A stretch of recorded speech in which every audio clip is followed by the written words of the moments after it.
Hey everyone, welcome back to my channel. My name is Michelle and today's episode is about my August favorites. So if you're interested in finding out what I was digging this past month, then just keep watching. Thanks so much for tuning in. We're going to talk about my August favorites today, and if you watched my last video, there are a few things I need to apologize for. One, my phone was going off the entire time. I'm sorry. I didn't even realize, I think, when I was taping because I was just talking and in my own head. But when I was editing and playing it back, I kept hearing the dinging and I kept looking around for my phone, and then I realized it was in the video. How annoying. Apologies. That will never happen again. And if you do follow me on Snapchat, I mentioned this there, but I kept hitting the table. I kept hitting the table while I was recording, and I generally have my tripod on the floor, so that never affected the camera before, but I'm trying a little bit of a different setup, and so the tripod is actually on the table in front of me, and I just didn't realize that every time I hit the table, the camera would shake, and then the focusing changed. I'm sorry, and the camera should. So I will try not to do that. I'm a table banger though, so let me just apologize ahead of time. And I'm also playing around with lighting. I'm actually not playing around with lighting. I just didn't put up my two bigger like light boxes because it has just been so hot, and those lights are so hot that the thought of it I just couldn't bear. So I just have my ring light. I turned on all of my ceiling lights in my apartment because I did notice that my last video was a little darker. So anyway, I hope it's okay. I also put a candle on in the back for a little ambiance, a little background lighting. Anyway, whatever. So, all right, enough rambling. Let me get into my favorites. I only have one yarn this time around. I'm sorry. But I did mention it in my last video, and it is the Elemental Effects Cormo yarn. This is in the color Storm. This is in the color La Oliva. And I did purchase these at Heavenly Socks in Maine. But if you are a New York City, tri-state area resident, I believe Brooklyn General over in Carroll Gardens, Brooklyn, carries this. So head on over to Catherine's store, Brooklyn General, and if you're interested in checking out the Cormo, they have it there. I swatched the La Oliva because I could not resist this colorway. So a few things to note. I used size US 3s on this, and I do like the fabric. I blocked it on blocking wire, so it's a little bit, stretched out. I didn't just sort of let it be. And one thing I wanted to mention, and I noticed while I was knitting, and I was a little, I don't know, I was a little curious about this, is that this is not a thick, thin yarn, but it gets thick and it gets thin in some places. And I was not expecting that. So I was a little put off. I will admit, I was a little put off in the beginning, and I was like, oh, I'm not sure about this. And when I blocked it, you can see that it does have, this is just stockinette, but it does have some texture. So if you're looking to make something, a very smooth stockinette, this is not the yarn for you. But I do like this kind of built-in texture that it has going on, especially in this color. I don't know if it would look this way in other colors, but I think because of the texture and because of the I wouldn't call it a halo, but the sort of soft lighting that this color gives off, it almost gives this swatch a look of like velvet. Am I being crazy? But it does sort of, and I really enjoy it. So it's really, and it has a lovely hand. It's soft, but it's still wool, so it has like good body. I don't feel like I have to be like delicate with it. It doesn't feel fragile, so I really love it. I did a little research, is really overstating it, but I went to the Elemental Effects website to look up their Cormo, because on their actual label here, it says it is where does it say it? Oh my God, am I making stuff up now? Oh, here. It says it is homegrown, hand-dyed, and spun in the US. So when I saw that it was hand-dyed, I was super impressed. I thought, oh my gosh, this is really even. I don't see any sort of streaking or lighter bits or whatever, which is just inherent in hand-dyed yarns. But when I go to their website, it says Cormo 25 dyed colors plus white. So I don't think this is hand-dyed. I don't know if maybe this part of the label is just sort of a general sort of description of elemental effects and not of this Cormo specifically. I think that's my guess. So I don't think this is hand-dyed. I think it's machine dyed. And it comes in the fingering weight, which is what I have. It also comes in sport weight, which is a 3-ply, in 400 yard hanks. And this is, I should mention, this is 550 yards in the fingering weight. And the worsted weight, which is 3-ply, comes in 250 yard hanks. I like supporting US companies that support the wool industry here as well. So very, very exciting. Yay. So that's my one yarn for this month. Okay, thanks for watching. No, just kidding. I have lots of other stuff, most of which are publications. I don't know if this is the time that publications normally come out. I actually have a really hard time keeping track of stuff. Or if I'm just sort of in this sort of like back to school mode, and so magazines and books are sort of catching my eye. But I could not make this video without mentioning Jared's book. I mean,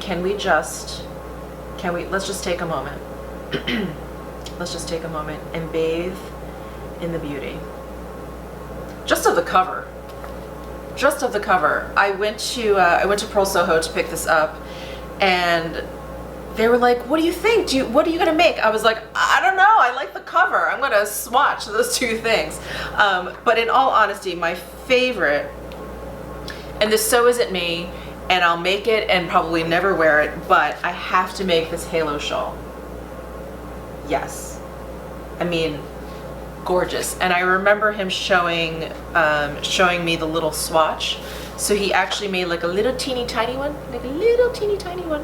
and I fell in love at that point. So I was like, when is that happening? And that's when he kind of told us about the idea of his book. And I was like, you know, my hand went up. I don't think, Jared, earmuffs, I don't think I'm gonna use Loft for it.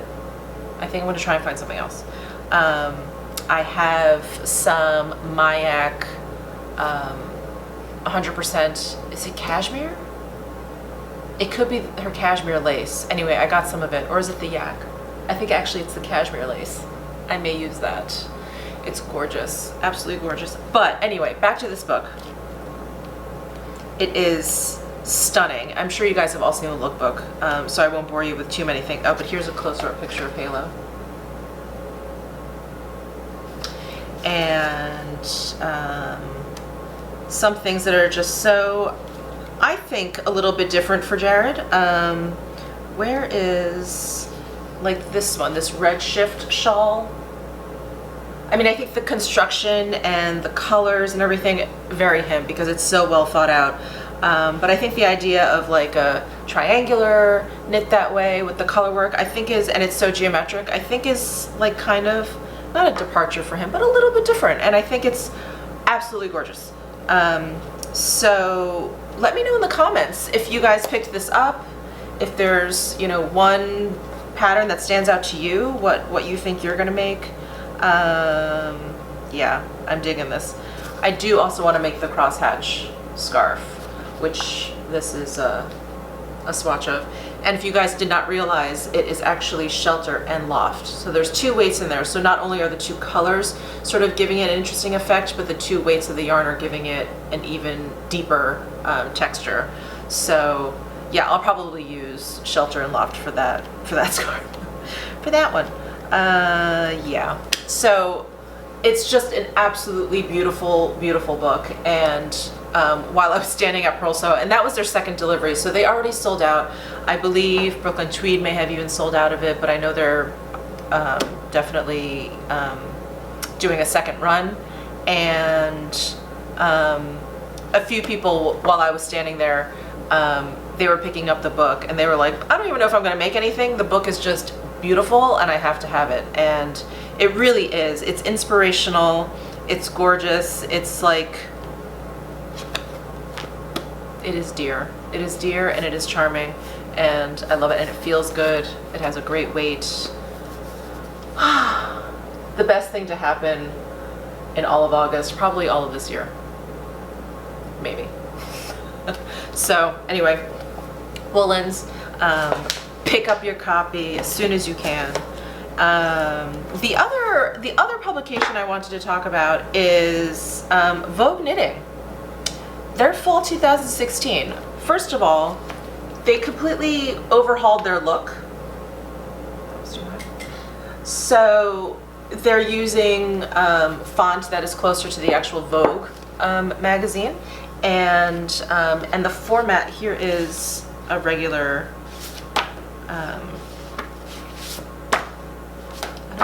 don't want to ruin the surprise. All right. Well, I'm going to talk about interweave knits as well, but here's a comparison of the size difference. So Vogue Knittings is wider now, and I like that. I feel like it's more of like a portfolio size, and I've been noticing over the past few issues that the styling, they've really picked up their game on the styling for the photo shoots. I think they're cleaner. I can get a really good sense of the actual piece. The layout of the magazine is like looking so good. And there are a lot of patterns I want to knit in here. And I don't mean to sound surprised, but it's been a while, I have to be honest. It's been a while for me and Vogue Knitting.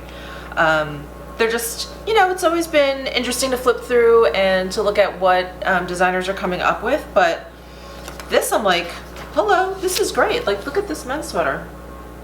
That's awesome. So, yeah, of course, that's a Josh Bennett. He's such a show-off. He's so good. And what else is happening here? Oh, and a great article. Shetland Knitting, Then and Now. Look at those sheep.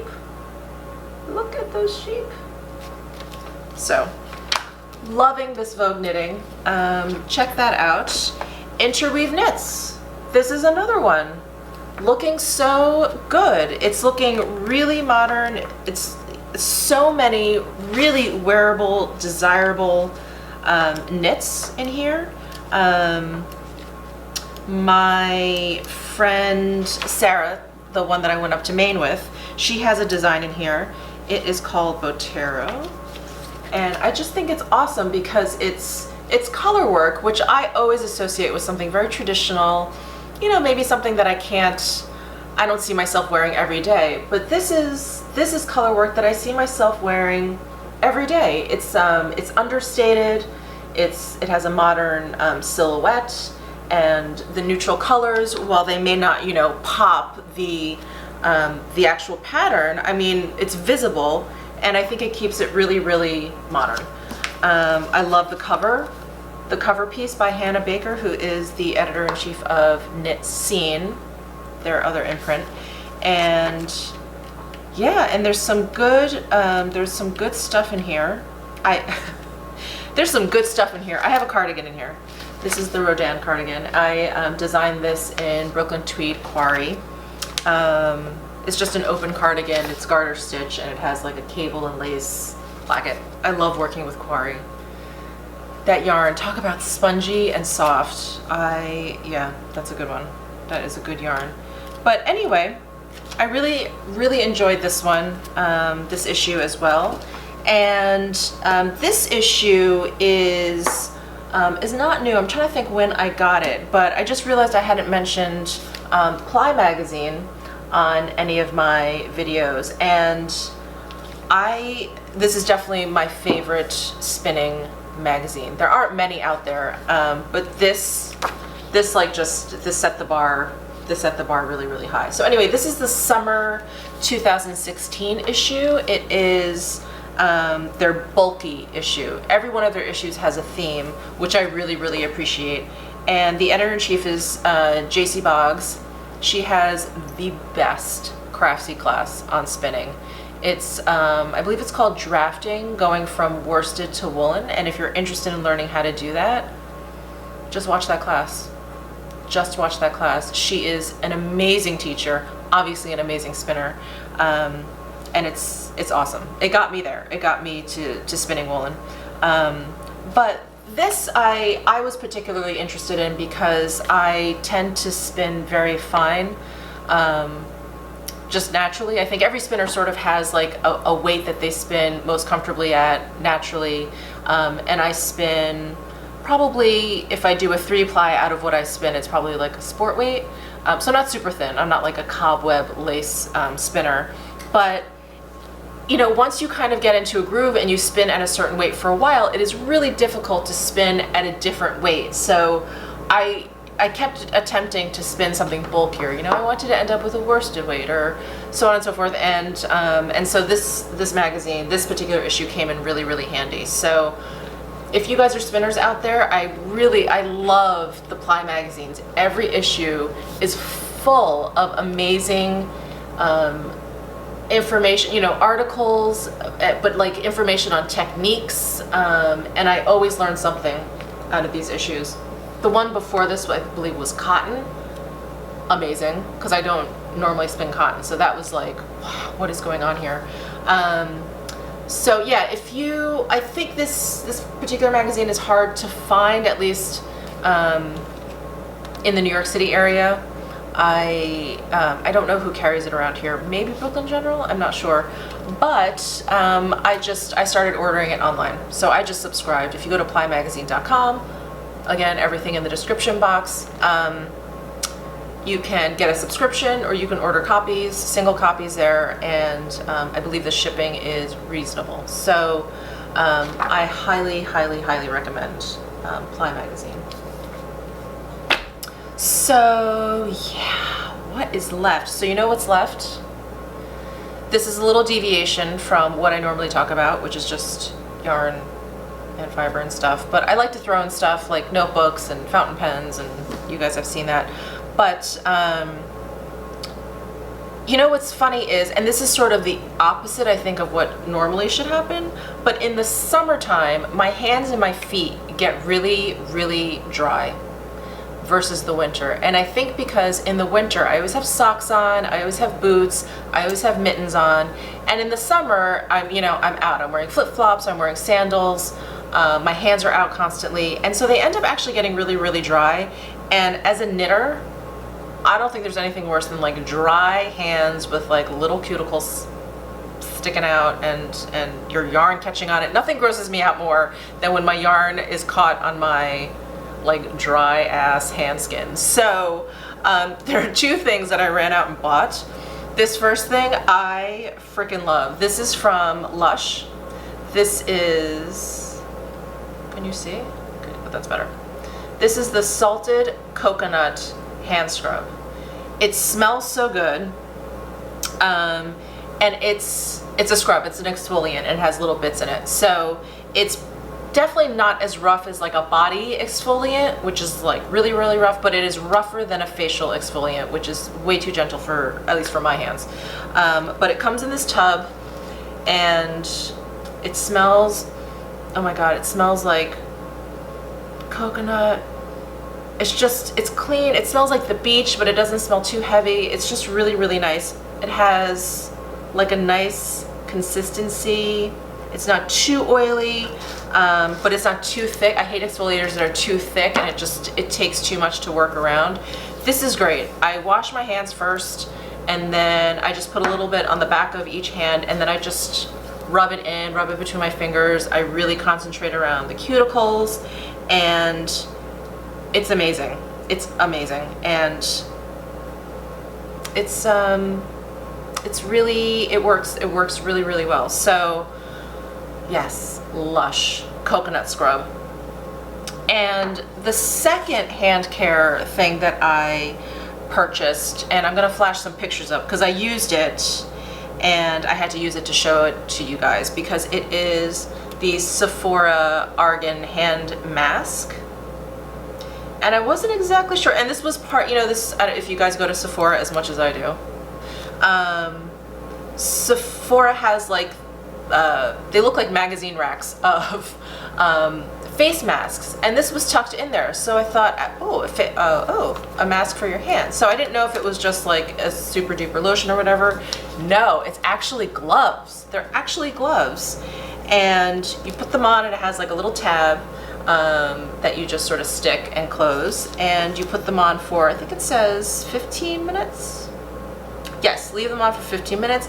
Gently massage any excess product into the skin. No need to rinse. I had to rinse. I do not like goop on my hands. Like if I moisturize my hands, I use like the smallest amount. It has to sink in very, very quickly. So in all honesty, I had to rinse off the goop. But you know, was this the most moisturizing thing in the entire world? No, but it felt good. And I think as a knitter, I don't know if you guys have this problem, but when I start knitting, I can sit and knit for hours.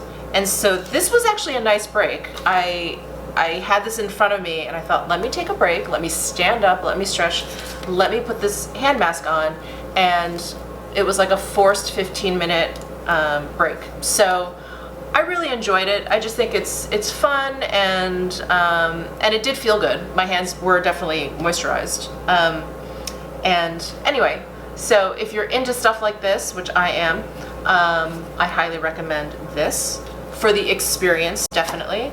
And this, yes, for sure, love it. That is it. That is it, folks. That is my August favorites. I hope you enjoyed this video. Please let me know what your favorites are. I can't possibly get to everything everywhere, so I would love to hear what you guys have been loving. Please subscribe to my channel if you haven't already, and give this video a thumbs up if you enjoy these videos. And until next time, be well. See you soon.